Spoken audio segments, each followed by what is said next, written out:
আমাদের সমাজে এমন কিছু প্রভাবশালী মানুষ থাকে যাদের ক্ষমতার কাছে প্রতিনিয়ত নিপীড়নের শিকার হয় সমাজের খেটে খাওয়া সাধারণ মানুষ। অন্যায় না করেও হতে হয় অপরাধী, হারতে হয় জেল। আমাদের সমাজে ঘটে যাওয়া এরকমই একটি বাস্তব চিত্র তুলে ধরা হয়েছে মোস্তফা সরোয়ার ফারুকের সামথিং লাইক অ্যান অটোবায়োগ্রাফি সিনেমাটিতে। মুভিটি আপনাকে চরম এক বাস্তবতার মুখোমুখি করবে। একজন বাবা মা তার সন্তানের জন্য কতটুকু ত্যাগ স্বীকার করতে পারে সেটাও আপনারা এই মুভিটি দেখলে বুঝতে পারবেন।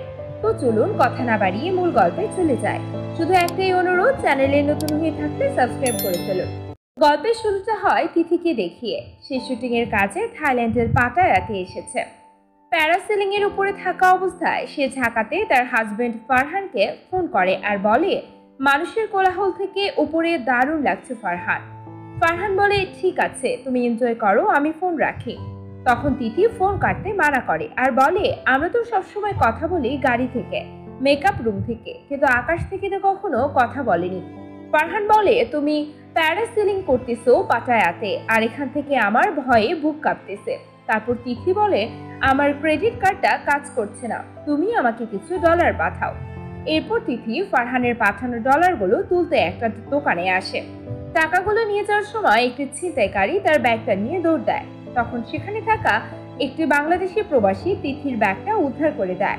তিথি তখন তাকে অনেক ধন্যবাদ জানায়। তারপর বাংলাদেশি সেই প্রবাসী তিথিকে বলে ম্যাম, আমি আপনার অনেক বড় ফ্যান, কিন্তু আমার একটা অভিযোগ আছে। আপনি বিয়ে করেছেন 10 বছর, বাচ্চা নেবেন কবে? এটা শুনে তিথি তার দিকে অবাক হয়ে তাকিয়ে থাকে। এরপর সিন চলে আসে ঢাকাতে। তিথি থাইল্যান্ড থেকে ঢাকায় ফিরছে। তিথি গাড়িতে থাকা একটি পুতুলের ছবি তুলে পোস্ট করে, আর এটা দেখে তার ফ্যান ফলোয়াররা নানা রকম কমেন্ট করতে থাকে। কেউ বলে পুতুলের ছবি দিলে হবে, বাচ্চা নেন, লালন পালন করেন। আবার কেউ বলে আপনাদের এখন 3টা বাচ্চা থাকার কথা। কেউ বলে বাচ্চা নিচ্ছেন না কেন, আপনার হাজবেন্ডের কি কোনো সমস্যা?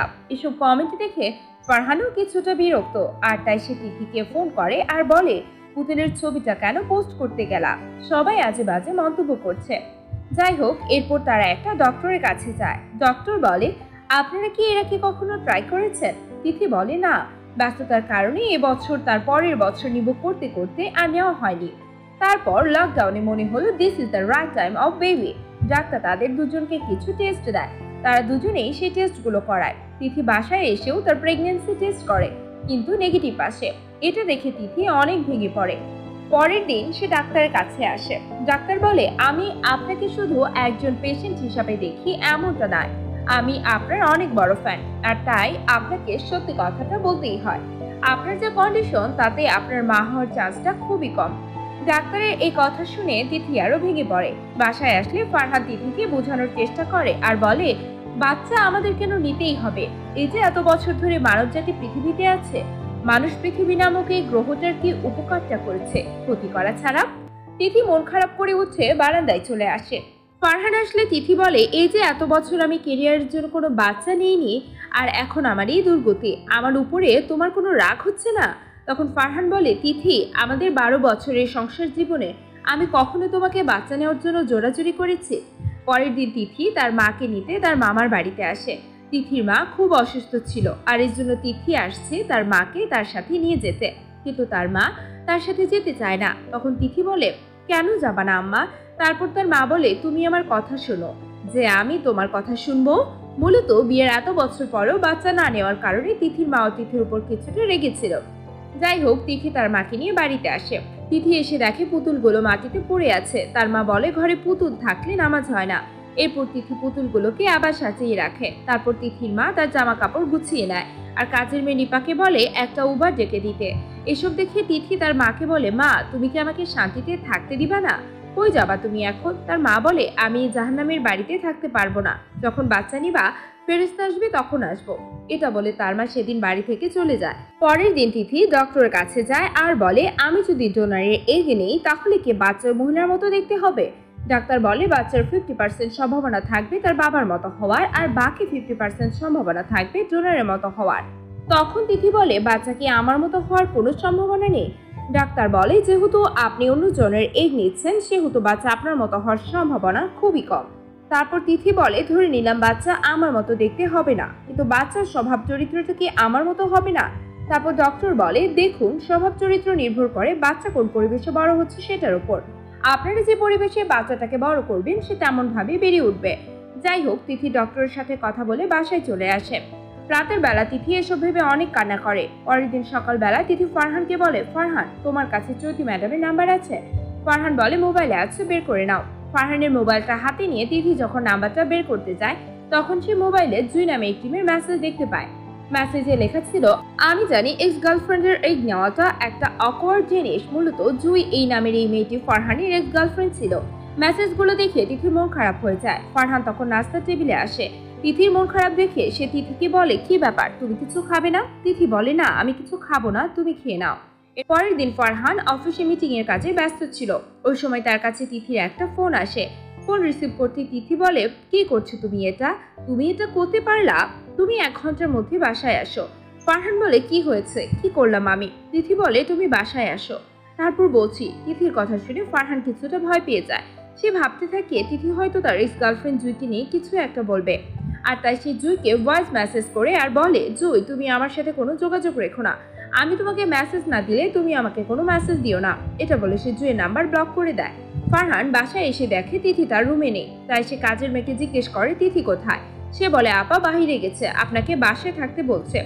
একটু পর তিথি বাসায় আসে আর ফারহানকে নিয়ে তার রুমে যায়। তখন ফারহান জিজ্ঞেস করে, কি হয়েছে? তারপর তিথি ফারহানের ফোনে একটা ফটো পাঠায়। ফারহান দেখে তিথির প্রেগন্যান্সির রিপোর্ট পজিটিভ এসেছে। এত বড় একটা সারপ্রাইজ পেয়ে ফারহান অনেক খুশি হয়ে যায়। আর তিথিও মা হতে যাচ্ছে এটা ভেবে সেও অনেক খুশি হয়। পরের দিন তারা ডাক্তারের কাছে গিয়ে চেক আপ করায়। এরপর একদিন তারা রেস্টুরেন্টে বসে ডিনার করছিল। তখন তিথির কাছে ইন্ডিয়ার মুম্বাই থেকে মারিয়া নামে একটা মেয়ের ফোন আসে। সে বলে, ম্যাডাম, আমরা আপনাকে একটি নেটফ্লিক্সে একটা মুভি করাতে চাচ্ছি, যেখানে আপনাকে মেইন রোলে অভিনয় করতে হবে। আপনি কি কাজটা করতে পারবেন? এত বড় একটা অপরচুনিটি পেয়ে তিথি অনেক খুশি হয়ে যায়। কিন্তু তিথির মা হওয়া তিথিকে কাজটা করতে মানা করে আর বলে, এসব হলিউড বলিউড অনেক আসবে, এখন যে আসছে তার দিকে খেয়াল দাও। তখন তিথি বলে, মা, আমি তো ডাক্তারের পরামর্শ মতেই চলছি, তাই না? ডাক্তার যেটা বলবে সেটাই করব। এরপর তিথি ডাক্তারকে ফোন করে আর সবকিছু খুলে বলে। তিথির কথাগুলো শুনে ডাক্তার বলে, দেখেন এই অবস্থায় আপনার কাজ করাটা ঠিক হবে না, বাচ্চার কোনো ক্ষতি হয়ে যেতে পারে, আপনি আরেকটা বার ভেবে দেখেন। দেখা যায় এসব কিছুর পরেও ফারহান তিথির পাশেই ছিল। ফারহান চাচ্ছিল তিথি নেটফ্লিক্সে এই কাজটা করুক। তিথি মারিয়াকে ফোন করে আর বলে, মুভিটার কন্ট্রাক্ট ব্যাপারটা মেইল করে দাও, আমি চেক করে লাইন প্রডিউসারের অফিসে গিয়ে সাইন করে আসবো। পরের দিন তিথি মুভিটির কন্ট্রাক্ট পেপার সাইন করার জন্য লাইন প্রডিউসারের অফিসে যায়। কিন্তু তিথি শেষবারের মতো তার বাচ্চার কথা চিন্তা করে কন্ট্রাক্ট পেপারে সাইন না করে চলে আসে। আর এই বিষয়টি সে ফারহানকে জানায়। বাচ্চার কথা ভেবে সে এত বড় সুযোগটা হাতছাড়া করে দেয়। সে আর মুভিটা করে না। বাবার নানির আদর যত্নে তিথির গর্ভে ধীরে ধীরে বড় হতে থাকে তাদের সন্তান। এরপর একদিন রাতের বেলা তিথি অসুস্থ হয়ে পড়ে। আর ওই দিন রাতে তারা চারদিক থেকে বিকট শব্দ শুনতে পায়। তিথি বলে, কিসের শব্দ এটা? গোলাগুলি হচ্ছে কেন? তারপর ফারহান জানালা দিয়ে দেখে পটকা আতশবাজির শব্দ হচ্ছে। ফারহান অনেক রেগে যায় আর দারোয়ানকে ফোন করে বলে, দেখেন তো কোথা থেকে পটকা আতশবাজির শব্দ হচ্ছে। দারোয়ান বলে, ঠিক আছে, আমি দেখছি স্যার। বিকট শব্দে তিথি আরো অসুস্থ হয়ে পড়ে আর তার মাকে বলে, মা, এত শব্দে বাচ্চার কোনো ক্ষতি হবে না তো? এটা শুনে ফারহান গুগল ঘেঁটে দেখে বাচ্চারা মায়ের পেট থেকে 113 ডেসিবল পর্যন্ত শব্দ নিতে পারে, কিন্তু পটকা আতশবাজির শব্দ হচ্ছিল 125 ডেসিবলের উপরে। ফারহান তখন এইসব কিছু সহ্য করতে না পেরে নিজেই নিচে নেমে যায়। তিথি একা যেতে মানা করলেও সে তিথির কোনো কথাই শুনে না। নিচে এসে ফারহান খুঁজতে থাকে কোন বিল্ডিং থেকে এত পটকা আতশবাজি ফোটানো হচ্ছে। এদিকে তিথি দারোয়ানকে ফোন করে আর বলে, আপনি ফারহানের সাথে যাননি? দারোয়ান বলে, আমাকে তো স্যার কিছু বলেনি, সে একাই চলে গেছে। এটা শুনে তিথি অনেক চিন্তায় পড়ে যায় আর তাই সে ফারহানকে একটা ফোন করে, কিন্তু দেখা যায় ফারহানের ফোনটি তখন একটি মেয়ে রিসিভ করে। তখন তিথি বলে, আপনি কে? এটা তো ফারহানের ফোন। তখন সেই মেয়েটি বলে, এটা ফারহানের ফোনও হতে পারে, আবার ফারিয়ার ফোনও হতে পারে, ফোন যার কাছে আছে তার। তখন তিথি বলে, কি ফালতু কথা বলছেন, ফারহানকে ফোন দেন। তখন সেই মেয়েটি ফোন কেটে দিয়ে মোবাইল বন্ধ করে রাখে। ফারহানের চিন্তায় তিথি অস্থির হয়ে পড়ে। তখন তার মা তাকে বলে, তুই একটু শান্ত হয়ে বস, এখন তোকে তোর বাচ্চার কথা ভাবতে হবে, তোর ভবিষ্যতের কথা ভাবতে হবে। এটা শুনে তিথি বলে, মা, তুমি সেলফিশের মতো কথা বলো না তো। আমার হাজবেন্ড 1 ঘন্টা ধরে বাসায় নেই, ফোন করছি, একটা মেয়ে ফোন ধরেছে, কোথায় আছে কি করছে কিছু জানি না, এখন আমি নিজের ভবিষ্যতের কথা চিন্তা করব। এরপর তিথি দারোয়ানকে নিয়ে থানায় আসে আর সেখানে থাকা এসআইকে সব ঘটনা খুলে বলে। তখন সে বলে, ওসি স্যার তো থানায় নেই, তবে আমরা দেখছি ব্যাপারটা।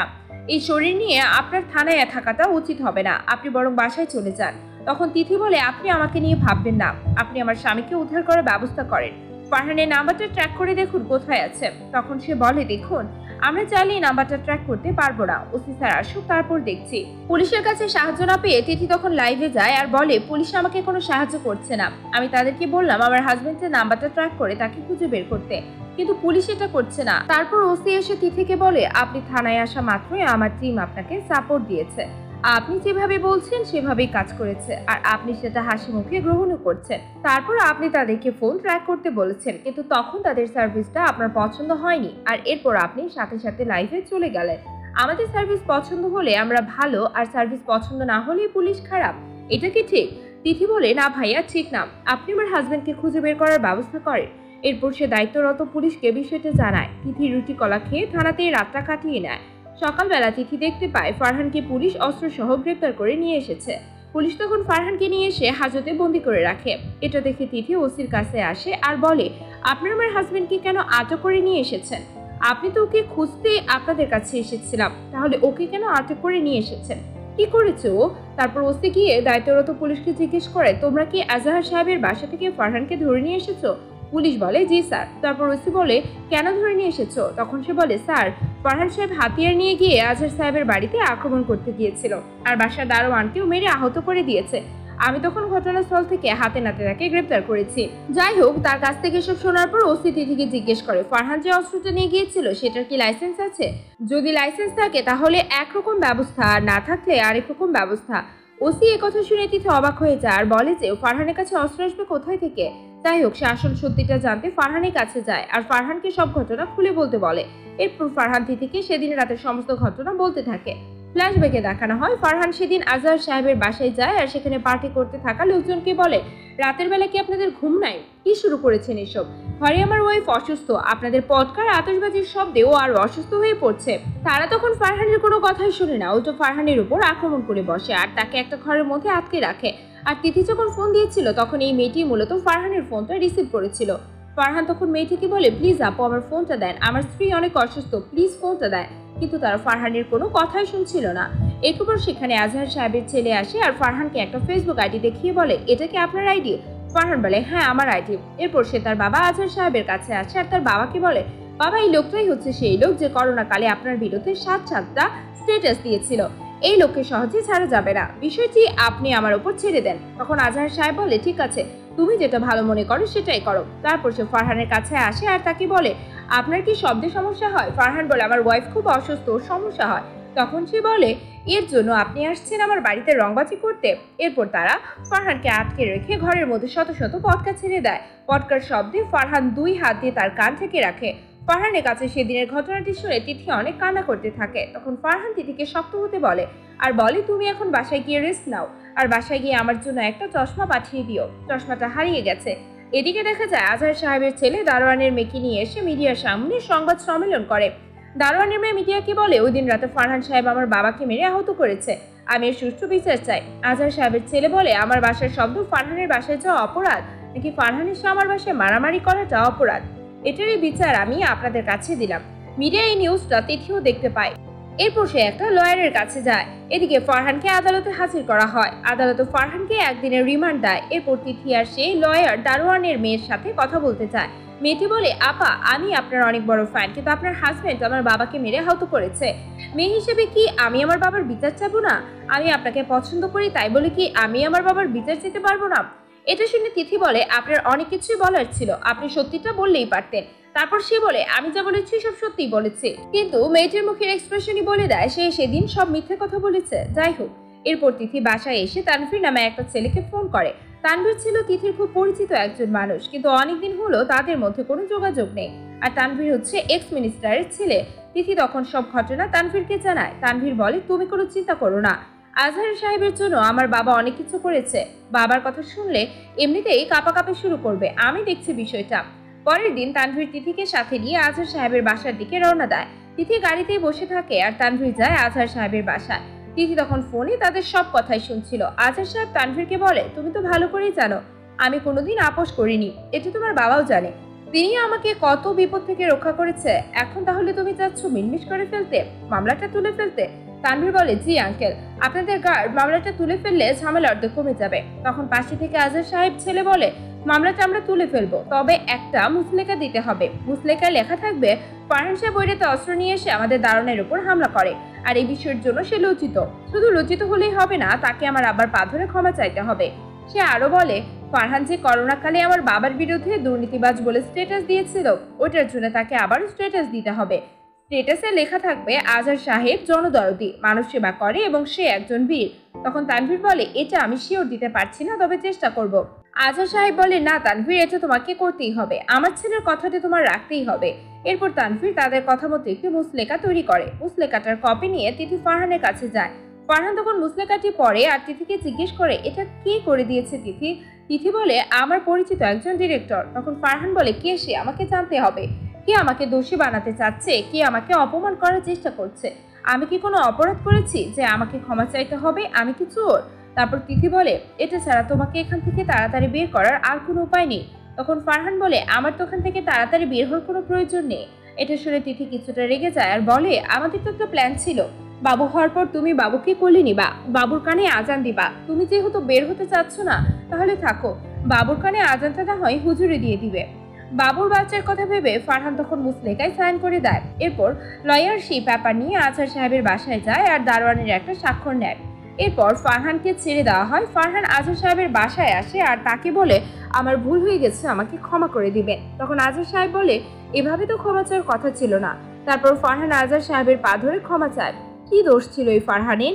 নির্দোষ একজন মানুষ যে কিনা কোনো অপরাধ না করে হলো দোষী, খাটতে হলো জেল, অন্যায় না করেও চাইতে হলো ক্ষমা। ফারহানের শুধু এতটুকুই দোষ ছিল, একজন রাজনীতিবিদ প্রভাবশালীর বাড়িতে মাঝরাতে বিরক্তিকর শব্দ বন্ধ করতে যাওয়া। ক্ষমতার জোর দেখিয়ে এভাবে কিছু প্রভাবশালী মানুষ সাধারণ কিছু মানুষের উপর করে যাচ্ছে অত্যাচার। যাই হোক, এরপর তিথির বেবি হয়। বাবুকে নিয়ে তারা বাসায় ফিরছিল। তখন ফারহান বলে, আমাদের এই জানিটা নিয়ে একটা মুভি বানানো উচিত। তখন তিথি বলে, মুভিটির নাম হবে সামথিং লাইক অ্যান অটোবায়োগ্রাফি। তারপর ফারহান বলে, আমি লাস্টের সিনটুকু রাখতে চাচ্ছি না, আমি চাই না লাস্টের সিন দেখে আমার মেয়ের মন ভেঙে যাক। তখন তিথি বলে, লাস্টের সিনটুকু এরকমই রাখবো, কারণ ওকে তো এসব দেখে বড় হতে হবে। ফারহান আর তিথির গল্পটা এই পর্যন্তই ছিল। মুভিটি আমাদের সমাজের বাস্তব কিছু চিত্র তুলে ধরেছে। এরকমই কিছু প্রভাবশালী ব্যক্তির ক্ষমতার কাছে নিপীড়িত হচ্ছে সমাজের সাধারণ মানুষ। মুভিটি আপনাদের কাছে কেমন লাগলো সেটি অবশ্যই কমেন্ট করে জানাবেন। ভালো লাগলে একটি লাইক দিবেন আর সাবস্ক্রাইব করে রাখবেন পরবর্তী মুভি এক্সপ্লেনেশন পাওয়ার জন্য।